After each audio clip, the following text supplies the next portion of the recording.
back. WNST, Towson, Baltimore, and Baltimore Positive. I want to give a shout out to all of our sponsors, but certainly the sponsors that have been doing our crab cake tour. Our friends at State Fair, I'm wearing the shirt here over in Catonsville and El Guapo, getting outdoor. Our friends at Fadley, shipping those crab cakes all over the world.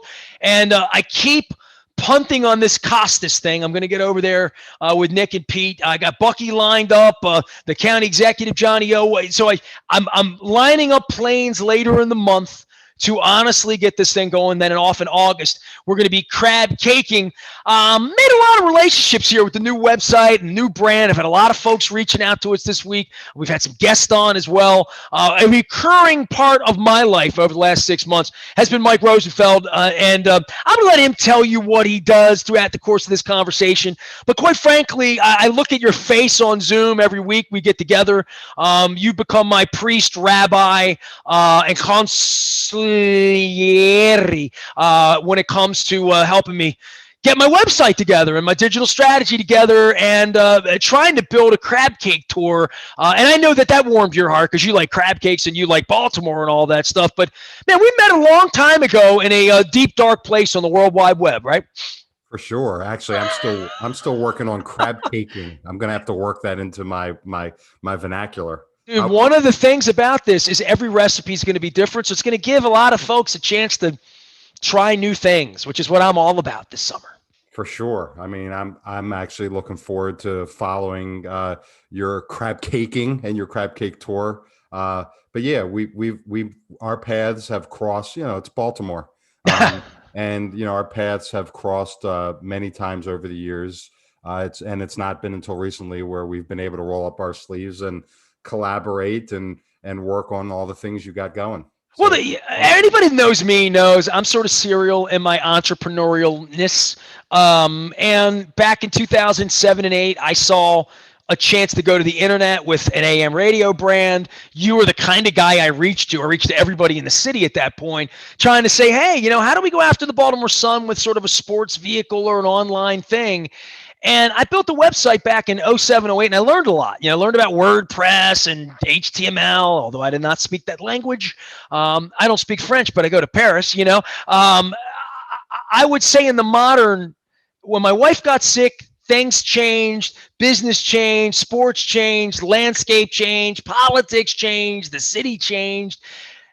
And this time last year, it literally was a year ago this week that I was contemplating running for mayor. I did not. And literally right around June 15th of last year, I sought to build something different and needing people like you, right? Like you meet all kinds of people and you are a guy who was building websites for people 15 years ago. And guys like me, you're doing things differently right now. But I think with the web, and this is interesting because I know you're a Google guy, right? And I know you could talk about Google and Google changes, but every business has a web presence now in a way that I was trying to figure it out, and whether the web is a place I hated, right? It was a place there was no accountability, all of those things. As a newspaper guy, drove me nuts 15 years ago. That every restaurant now, especially during the pandemic, ordering, taking money, placing orders, efficiency, all of that, and so few people, including me, are equipped to handle it, right? Like we're all on Google, and I came to you 6 months ago and said, my Google's messed up. What do I do, Yeah, I have to say, look, I don't think I think you either aren't giving yourself and a lot of your sponsors credit, or you're giving too much credit to the business community. What I find is most small to mid-sized businesses got a web page. I need a web page, but they have no GeoCities, baby. Yeah, they have no strategy around it, and they undervalue or underestimate what the possibilities are. So therefore, their competitors who do get it are kicking their tail. You roll up your sleeves. You know what the potential is. You're just trying to figure out how to do it. And I think, you're doing a good job, but you wanted some help. But everybody wants to drive it. Everybody that has a website or a web page or even everybody's Facebook page. You want your pictures to be good. You want your kids to look nice. Everybody wants to have it's the front door of everyone's world, right? Like my LinkedIn, wherever people find me. Someone wrote me a note for business this week off of my audio player on my website. And I thought, I'm on LinkedIn, I'm on Twitter, I'm on Facebook, I have email, I have 2 emails, I have a million DM, inbox, call me. Oh, don't leave me a voicemail though. Jeff Moeller did that last week. Don't ever leave me a voicemail. But there's a million ways to get me. Somebody actually contacted me off of my player, off of my Cirrus. If you've ever hit my player, Toyota sponsors it. It's great. But there's a contact function on there. I didn't even know. It showed up in my email box, and it was like a client wanting to hire me. And I'm thinking to myself, I don't even know what they found or how they found it or what the form looked like, right? But it's something I own. It's a cellar in the basement of my business and a closet that didn't even know was there. And I think there's tentacles to everybody's business in that way. And that speaks to reputation online and all of that as well, that everybody hated Yelp because somebody said they saw a cockroach in the kitchen, but everybody goes to Yelp and wants to be a 5-star place where they have the best sandwich in town, right? So we all love it, we all hate it, but a guy like you at this point is necessary in my mind. If you understand Google, understand the web, most people don't understand. You think I'm smart, right? And I need you, right? Well, whoever it is, you need someone else because the web evolves too quickly to be an expert on the web if you sell pizza or do radio. Yeah, I mean, look, it's all about the business owner, the entrepreneur who wants to uh, um, kill it, for lack of a better term. There's a story I tell to my prospective clients, which I think resonates, which I've never shared with you, Nestor, which I will right now. Okay. The bottom line is, depending on what you read, a minimum of 60%, but I believe it's closer to 80%, will go and check out your website or your digital presence before even reaching out to you to begin a dialogue. And the story I That's like, fascinating that when they get on the phone with me, 80% of the people probably know something about me. that's for sure. And if they don't, then it's their own ignorance. It's laziness if you don't. I mean, for me, every human being that comes in my contact, maybe it's because of my newspaper or whatever, I want to know something about them because it's available. More information is good. Knowledge is good. And they don't want to be sold right away without having at least some nuggets in the back of their mind and feeling like they're prepared. But one thing I tell my prospective clients, who are the business owners typically, is, imagine that you're going to a convention or you're going to a ball game with a bunch of people or a networking event, and there's one specific company that you really have been dying to speak to. I mean, I think as I tell this story, Nestor, you can think about, who those type of companies would be that you'd really like to have an audience with, and you've not been successful doing that. If anybody knows anybody at Under Armour, let me know. Under Armour's never spent a nickel with me. Call Uncle Kevin. Let him know. There you go. Is that good? Okay. So using that example, you're going and you've hired maybe an intern and someone who's brand new, and you're going to a networking event and you're talking to someone, and out of the corner of your eye, you see that intern talking to Uncle Kevin, and they've just barely started to understand your business, and you're trying to pay attention to the person you're talking to, but you can't help but listen to this intern talk to Uncle Kevin, and everything they're telling Uncle Kevin about your business is not 100% accurate.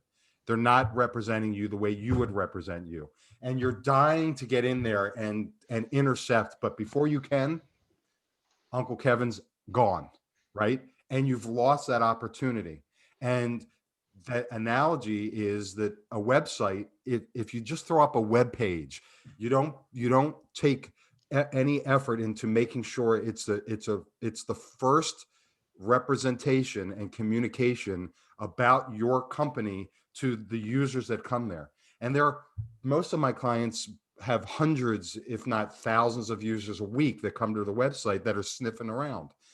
And it boggles my mind that these business owners don't value the first impression of their company because they threw up a web page because they think it's just a necessary evil, rather than being the first opportunity to make an impression.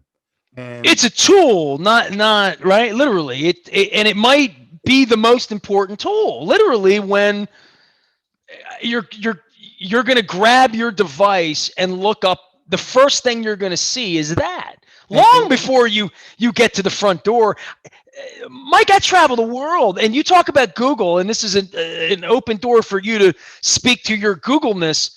There is nowhere on earth I go where I eat where I do not compare this place to that place, what I want, and then look at the food. I see whether they have the skinny fries with that crappy Cajun crap that they dump on it that I don't want, or they want a legitimate, appropriate, fat, meaty steak fry with proper ketchup. You know that I see fries and I say to myself, "We're not eating there. Those fries look awful." You know, right, but I can see it now, and for better or for worse, right? They can't hide it. They can't like sneak me in and say, "Oh, we have the fat fries for you, Ness." And I get in there and I'm like, "What's this swill?" So I would say for every, I mean, it's literally a French fry, right? Like, I mean, I'm that discerning when I pick places to eat, and all of that is powered by information long before I get to, hey, where's that place located? And can I take the train to get there? Or can I walk there? And that's just me being, I don't think I'm a particularly savvy consumer. I think my kids are way more savvy. Younger people are way more savvy about using their phone to make sure they don't stand in line at Disney World or whatever, right? yeah. Well, look, you just proved my point, even just boiling it down to the level of a French fry. But it's significant because you look at it, you're like, yeah, not feeling this, and all it is a back arrow way to go to the next one on the list who may have the French fries you want. And most of the time, it's not the restaurant's French fries I'm seeing. It's Judy from Hoboken who came into town and took a picture of it. Like Right. that. And that's not, I rarely read what anybody writes. If they saw a cock, right? Like I'm tone deaf to comments. Like Right. literally, I look at the food and I look at the rating overall. And if there's 800 people and it's a 4.7, chances are it's pretty good. Now I don't really like street tacos. I really don't like cilantro. So if it's more of a cheese taco, I'm gonna like it more than if it's a street taco with onion. But I want to see it, and I see it, and I'm like, that's that El Carbone. I don't like that. Right. So then I don't go there. But I do that. I do that with everything in my life. Everything in my life. Anybody that ever has known me would say that's a 7, that's an 8, whether it's a carrot. I had lettuce yesterday that was a 10. 10 lettuce. Look at you. Well, look, True. all I'd say is Organic, baby. You got to we've get it. got we've gotten to French fries and lettuce, which makes sense to a lot of people and resonates with people. But if you extrapolate that to business, okay, and someone comes to your business website and they don't like what they see, it doesn't speak to them, it doesn't look professional, it doesn't represent them well. All they are is a back arrow way to the next either accounting firm, law firm, consultant, restaurant, whatever, to find someone else that does what you do and represents themselves better. And when I say that to people, they're like, and they know because that's what they do. Even you Well, say, we used to put a tie on to go to business and clean up, and I'd have to cut my hair before the Tesla song and one before that. But yeah, I mean, what's Andre Agassi? Image is everything, right? you got it. And I don't want to hammer this home, but I think you got it. And I think your listeners will get it because all they have to do is say, is that how I behave on the internet? Do I look at websites, and if I somehow don't feel like they're ready for prime time, do I hit the back arrow? Of course they do. If I see a restaurant rating that I don't like, do I go to the next entry? Of course you do. It's just become our human behavior. And when you think about, well, how are people responding to how I'm presenting myself digitally, then that's when they get uncomfortable and they're like, yeah, I see what you're saying. And then it's a decision whether they want to, do what's necessary. And digital strategies and digital marketing relatively are inexpensive to do if you're committed to doing them. So that's really what people think about. But Mike Rosenfeld is here, Web Connection. He is my friend. I don't know who's client or who's friend.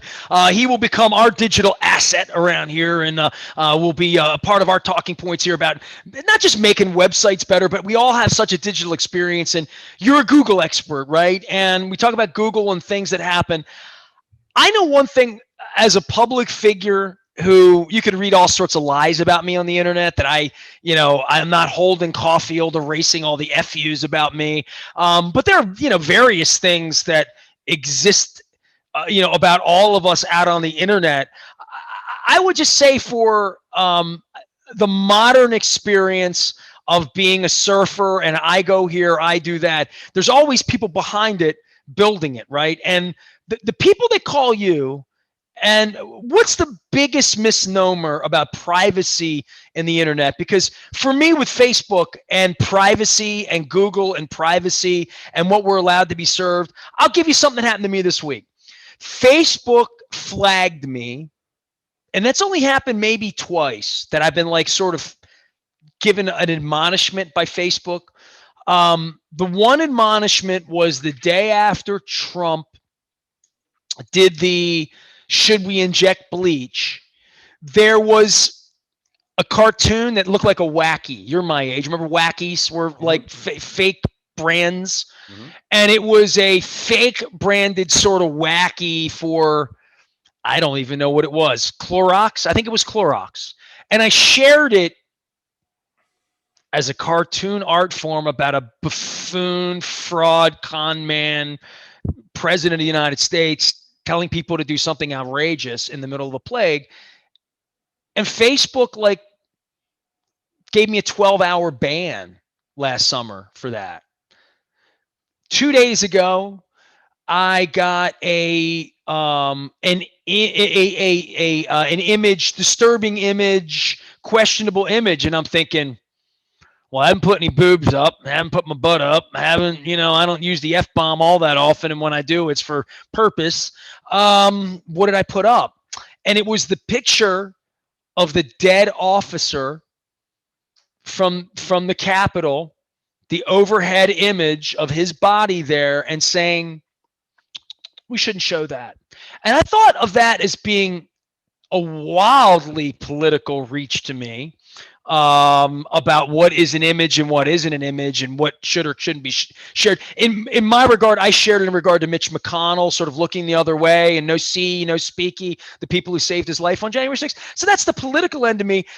But I see the web doing this all the time, right? Like I saw the other day, they've shut down Twitter in Nigeria. There is no Twitter. So like, when it speaks to Google's power in our culture and Facebook's power to get Trump elected, Fox News, OANN, all these places that are out there. Google sort of sits at the hub of all of it, right? I mean, yeah. They're arguably the biggest player. And you referenced that I'm a Google expert, and they have so many products. Google, you have Google Voice, where you can get a free telephone number. You have your Gmail, you have your advertising platforms. Of course, you have your search engine, you have your browser now. So they've branded Maps is my favorite. That's right. Or Google Earth, which I use today because I'm actually going to my first business Oriole game in 2 years. And, what? You're going to an Oriole game? Yeah, I knew that would get you guys over your head, man. I see it's wear some, you got an Oriole hat, put it on. It's been a while. I fortunately will be in a suite, which was very nice to be invited to. So you want the power of Google? Shut my mail or my calendar down. When Google said, Ness, we don't like your politics, we're going to shut down your mail. You know what I mean? Like, I don't know what you say to Mark Zuckerberg about when Facebook says we didn't like the wacky ad you shared as clearly a wacky ad. It was a Mad Magazine ad. They didn't like it. And I got thrown off of Facebook. I mean, like, I'm thinking, well, what happens when Google, the next Cokes take over Google and decide, we don't like Nest. We're going to throw you off calendar today. Right. Well, look, we're actually talking about two things that are related, but they are different. what you're talking about is, the topic of freedom of expression and freedom of speech, and who gets to control that. And these are private companies, and it's very controversial. And you and I could do a multiple segment series on And that. by the way, it always will be, right? I mean, we thought we were done with abortion for fit. Now it's back. Like the privacy and online and the way the world works and how much money is being scammed, and what's the web has done to give proximity to Putin to our Right. people, literally. Yeah. And China wants no part of that. Right. I'm gonna get distracted, but that's how, when you and I talk, we go on some tangents. But you mentioned earlier we're of the same age, and you just mentioned Putin and manipulating and cyber crimes and manipulating social media with disinformation and all Stuff that. we never could have learned about in college. But I remember growing up in the '80s with the Rocky films, that as a country we were all together, as far as, it's our way of life, or how Russia is. And Rocky, what was it? Rocky 3 was with I the must break you. Russians, and exactly right. And now we're getting screwed with and manipulated. And I just want to It's remember insane. back to where the anger is on both sides of the aisle, saying, stop messing with us. If you screw with the bull, you're going to get the horns. And I think I'm starting to feel like we're getting there. When you start shutting down and making us wait in line to get gas, and you start messing with our beef. Well, how about that? $4.4 million, right? Yeah, Russians hacking our gas pumps. yeah. I always say to my wife, I keep my phones charged just for the day the Russians take the grid down. I need to have everything charged. Look, I mean, Phone won't work, but it'll be charged. it's much. And I won't have a good place to eat because I won't be able to get to Google Maps. It's much easier to go on the offensive digitally without sending any troops, any airplanes, any and do damage. And that's what we're seeing. We're getting messed with. And Anybody that's been on Twitter that has any level of sophistication, or been on Facebook to see the things people were sharing 4 years ago in deep, dark money, Maria Butina kind of ways. If you were on Twitter, the Russian troll farms and bots were not a figment of anyone's imagination. Very, very, very real, and Right. very obvious to all of us who speak English as a first language. Right. And frankly, no matter what side of the political spectrum you're on, you're getting messed with. You're getting what they want you to hear.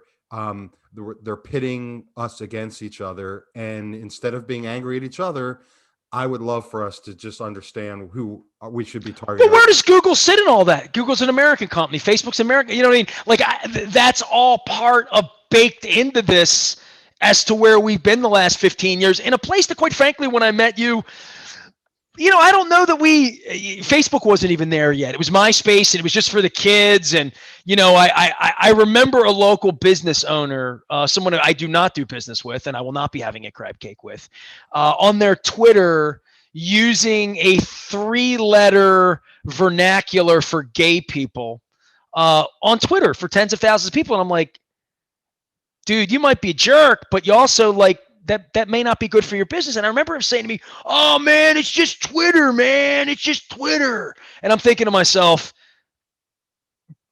the world has really, really changed for the amount of information and what we can and can't say. But also, I do think where the gates are going to be with Google and Facebook, and what they allow and don't allow, which is where this began the conversation with me saying, I'm being censored. Peter Angelo's tried that. It didn't work. You know what I mean? Like, I have an FCC license too. So in regard to, there's 7 things I could have said at various points on this thing that the FCC would have written me letters, fined me, doing all sorts of things as well. So censorship, right? And what you can and can't do. I think Google and Facebook and these big companies, we haven't even come anywhere near the reckoning we're going to come to, right? As a government and as a society over the next 15 years of where this is going. Yeah, I mean, it's a balancing act that these companies have to deal with. It's an enviable situation. But I remember, you talk about 2007 and all that stuff, and that's probably around the time you and I met the first time. But I started my firm in 1995, and to set the stage for people who are, not, over 30, they'll remember Well, getting most those. people in 1995 had never heard of the internet. So you were really, when you would tell them about this thing called the internet, I remember being told and I couldn't conceptualize it. I mean, I had a hard time conceptualizing Twitter in 2009 and 10 when it took me months to figure out what is this, Well, literally. here's what's wild. I mean, it started in 1995 with the AOL diskettes, and the common speed was a 14.4 modem dial up over a phone line. And You've then got in mail. 2 years later, in 1997, I was creating relationships. I'm a relationship guy, and I created a relationship with Comcast. And one of their key people said, "I would like you to come to our corporate offices in Philadelphia. There's something we want to show you." So I drive up to Philadelphia and they show me this thing called the cable modem. They said, "This is going to change the way things are." My youngest son was not even born yet. My oldest son, who's now 27, was 3. And We're they going to showed, make AOL go faster so you can have pictures. no, here's what they said that blew my mind. They said, "Your kids will be able to play video games with people all across the world." And I'm like, "What? What are you talking about?"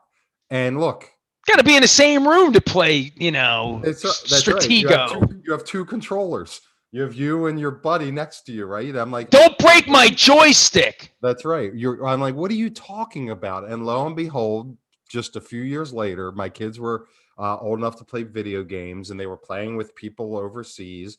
And to this day, them and their whole generation, that's what they know. And at the time when I started my firm, I'm like, "This is the greatest thing." And then the entrepreneur in me, I literally started my company during an MBA class of internet and business, and I'm like, I'm throwing my hat in the ring, and I started my company thinking this is going to change the world for the better, because it's going to be the great equalizer where small businesses can. Didn't we all think it was going to be a great thing? I mean, it is. I mean, we're doing a thing right now on it, right? We're doing a Zoom interview using our cable modems, and high bandwidth to do that. But I never I would have. feel like Mike TV whenever I do this, like in Willy Wonka. Oh Look yeah, at me, I'm that's on right. TV. Exactly. Like it. Exactly. But all the bad, so it made the world smaller. It connected people, which you would think would be a good thing. But for every good person out there, there's, a fraction of a bad one out there whose intent is to try to figure out a way to leverage something for evil. And we're seeing that, and we got to figure out how to manage that. Is it that you have a world wide web that's specifically only available to people with IP addresses in our country? I mean, is that the move? Still, there'll be bad actors in this country, but it'll eliminate some of the At least you hacking. could prosecute them. Right. And by the way, I'm not suggesting that. I'm just riffing here, but I mean, these are the heavy duty questions that these mega companies like Google have to figure out how to do. Um, when we speak next, because there are some things about Google and privacy. So we've been talking about really First Amendment and free speech and all that, but But how privacy. much it's moved the world, dude. Yeah. Like literally, this crazy thing here. We all thought it was a toy or fun or this or that. Not just selling it, but literally, um, you know, we are at the point now where governments don't want it, and totalitarian governments are going to do their best to shut it down. In places like here, people are going to do their best to privatize it and use it for to back to Google, right? Don't be evil, right? That was Google's original concept. Yeah, I mean, it's just interesting if you take a step back and you're at our age, and you've seen it, you heard about it, then you were on it, and now And you're live living long it. enough to have fun with it. even my mom's generation have become proficient using Zoom and their iPhones, and then you Or know booking a trip, or getting to an airport, or checking in on a flight, or how did doing we ordering ever groceries from Wise, literally with a click. how did we ever survive without it? But then you're I like, don't want to use it too much. I mean, when it comes to, like, I told the people at Wise, I'm like, I kind of like coming in the store and like looking at stuff and picking it up when it comes to food. You know what I mean? Like, that's my thing. But I don't like. I would never buy shoes on the internet. My wife buys all sorts of stuff on. I mean, I'm not an internet shopper in that way. But man, am I a consumer of information, right? Like, I stopped reading books because I read the internet now. yeah. I mean, here's a confession. I am absolutely not a Facebook guy. And the reason is that I'm different than almost all of my friends and peers, where when they go to work, they try to sneak onto the internet. When I go to work, all I'm doing is on the internet. So when I'm off and not working, and that's not really where I spend a lot of my time. So yeah, I mean, like I said, it's been interesting to see where we are. We are at a point where I think the average American, if they take a step back, can recognize what's happening with their privacy, with their free speech, but also with This meddling. site has cookies. That's right, and that actually is the big change that Google's gonna make, which is they've made a commitment to more being allowing more privacy, and cookies, as we know them, are going away. Google has announced in 2022. So when you do a search for, let's just say, a Ford pickup truck, and then all of a sudden you're at the Ravens website and you see a Ford pickup truck banner, that's not by mistake. That's using cookies. That is going away. And everyone who's an advertiser out there on the internet that uses that type of intelligence from cookies to be able to target their ads, things are going to be changing. And Google never announces exactly how they're going to change, so you have to roll with it. But everyone right now who's not leveraging cookie based advertising, who wants to at least learn about what works and what doesn't, now's the time to get in it, because in about a year that's going away. And that was the that in the internet, there's every month things shift, but every 2 to 3 years there's a titanic shift. This is a titanic shift. One of the ones before that was every website now has to have a digital certificate to be secured. Otherwise, Google's going to show it as being not secured. And before that, it was every website needs to be mobile optimized, or if it's not, Google's going to ding you in its rankings, because a lot of people are using phones and you're providing them a bad experience. This is that next titanic shift that's going on, that's going to shake up how people market and advertise online. Mike Rosenfeld is here. He is my web doctor at Web Connection, and my chief digital officer around here. He can be a great resource to you as well. Tell me what you do and what kind of folks call you for help.